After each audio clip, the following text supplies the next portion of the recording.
दोस्तों, भारत में घूमने के लिए कई जगह हैं, पर हमारे विशाल और खूबसूरत देश में कुछ टूरिस्ट स्पॉट्स ऐसे भी हैं जो घोस्ट टूरिज्म के लिए प्रसिद्ध हैं। यहाँ लोग अलौकिक चीजें देखने और महसूस करने आते हैं। तो चलिए आज हम आपको बताते हैं कि हमारे देश में ऐसे कौन से 5 स्थान हैं जो अपने आप में ही अनूठे हैं। पहले नंबर पे है राजस्थान का कुलधरा गाँव। दोस्तों, हो सकता है आपने कुलधरा गाँव के बारे में सुना हो। ये राजस्थान का काफी प्रसिद्ध गाँव है। इस गाँव में आपको इंसान नहीं बल्कि सिर्फ खाली घर और खंडर दिखेंगे। कहा जाता है कि 200 साल पहले ये गांव 1500 पालीवाल ब्राह्मणों का घर हुआ करता था। इस गांव के लोगों पर जैसलमेर के दीवान सलीम सिंह अत्याचार किया करते थे। वो मन चाह कर वसूल करते थे। इसके बाद सलीम सिंह की नजर गाँव के मुखिया की बेटी पर पड़ी। सलीम सिंह ने गाँव वालों पर बहुत ज्यादा कर यानी टैक्स लगाने की धमकी दी। मुखिया की बेटी को बचाने के लिए और सलीम सिंह के डर के कारण रातों रात पूरा गाँव खाली हो गया। हालांकि किसी ने भी गांव के 1500 लोगों को कहीं जाते नहीं देखा।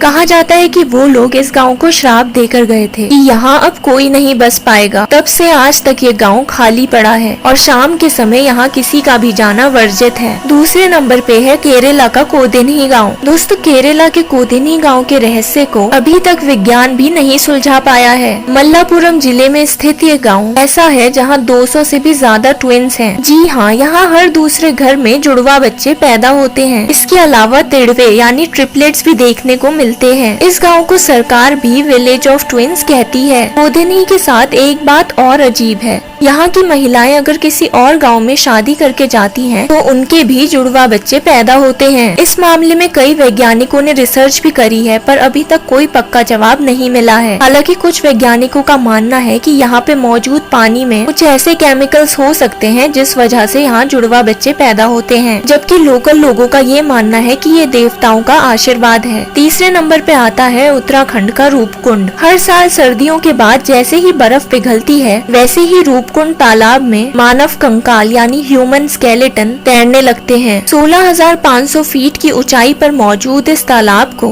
साल 1942 में ढूंढा गया था। तब से लेकर आज तक ये तालाब एक रहस्य बना हुआ है। रूपकुंड तालाब में कई रेडियो कार्बन और फॉरेंसिक टेस्ट भी किए गए हैं। वैज्ञानिकों का मानना है कि यहाँ पर मौजूद कंकाल कम से कम 1200 साल पुराने हैं। किसी को नहीं पता कि ये यहाँ पे कहाँ से आए। लोक कथा कहती है कि ये कन्नौज के राजा जस धवल और उनकी गर्भवती रानी और उनके सभी नौकरों का काफिला है, जो नंदा देवी के दर्शन के लिए निकले थे, लेकिन रास्ते में तूफान की चपेट में आकर मर गए। चौथे नंबर पे है असम का जतिंगा। जतिंगा के बारे में ज्यादातर किस्से यहाँ के स्थानीय लोग सुनाते हैं। इस हरे भरे इलाके में हर साल मानसून के अंत में एक अजीबोगरीब घटना होती है। सूरज ढलने के बाद यहाँ हजारों की संख्या में पक्षी यानी बर्ड्स एक के बाद एक करके मरने लगते हैं। ये हर दिन होता है और लोकल लोगों का ये मानना है कि ये सब आत्माओं की वजह से होता है। हालांकि वैज्ञानिकों का मानना है कि यहाँ कोहरे की वजह से पक्षी ठीक से देख नहीं पाते और पेड़ों से टकराकर मर जाते हैं, पर फिर भी आज तक कोई दावे के साथ नहीं कह पाया है कि हर साल कई दिनों तक एक ही जगह पर ऐसा क्यों होता है। पांचवें और अंतिम नंबर पे आता है बेंगलोर का शेटीहाली चर्च। साल 1860 में फ्रेंच मिशनरी द्वारा बनाया गया रोजरी चर्च उस दौर की सभी कम्युनिटी एक्टिविटी का हिस्सा हुआ करता था। ये सिर्फ एक चर्च ही नहीं था, बल्कि एक अनाथालय और अस्पताल का काम भी करता था। हालांकि 100 साल बाद भारत सरकार ने गोरूर डैम बनाया, जिस वजह से इस पूरे इलाके को पानी ने अपनी चपेट में ले लिया। अधिकतर इमारतें गिर गई और मलबा बन गईं। लेकिन इतने सालों में भी हर साल ये चर्च गर्मियों में पानी कम होने पर दिखता है और उसके बाद दोबारा पानी में लीन हो जाता है। आज तक भी ये चर्च बेंगलोर में एक फेमस टूरिस्ट स्पॉट बना हुआ है और काफी लोगों की आस्था का केंद्र भी है। इसी के साथ हमारी 5 रहस्यमयी जगहों की सूची का अंत होता है। दोस्तों, हमें कमेंट सेक्शन में जरूर बताइएगा कि क्या आपने इन जगहों के बारे में सुना था या क्या आप कभी इनमें से किसी जगह पे घूमने गए हैं। और अगर आपको ये वीडियो अच्छा लगा हो तो लाइक, शेयर और सब्सक्राइब जरूर करें। धन्यवाद।